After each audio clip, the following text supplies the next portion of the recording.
સુરેન્દ્રનગરના થાનગઢ તાલુકામાં આવેલા ત્રિનેત્રેશ્વર મહાદેવના સાનિધ્યમાં આગામી 14મી 17 સપ્ટેમ્બર 2026 દરમિયાન વિશ્વવિખ્યાત તરણેતરનો લોકમેળો યોજાશે. મેળાના સુચારુ આયોજન માટે જિલ્લા કલેક્ટર શ્રી G.H. સોલંકીના અધ્યક્ષસ્થાને સમીક્ષા બેઠક યોજાઈ હતી. બેઠકમાં રસ્તા, પાર્કિંગ, પીવાનું પાણી, સફાઈ, લાઇટિંગ, એસ.ટી. બસ સેવા, આરોગ્ય સુવિધા અને સુરક્ષા સહિતની વ્યવસ્થાઓ અંગે ચર્ચા કરવામાં આવી હતી. મેળામાં ભવાઈ, નાટક, પપેટ શો, ગ્રામ્ય રમતગમત અને પશુ હરીફાઈ સહિતના વિવિધ કાર્યક્રમોનું પણ આયોજન કરવામાં આવશે.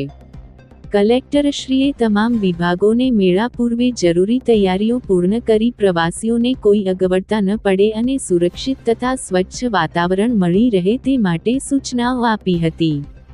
બેઠક બાદ અધિકારીઓએ મેળાના વિવિધ સ્થળોની રૂબરૂ મુલાકાત લઈ વ્યવસ્થાઓનું નિરીક્ષણ કર્યું હતું.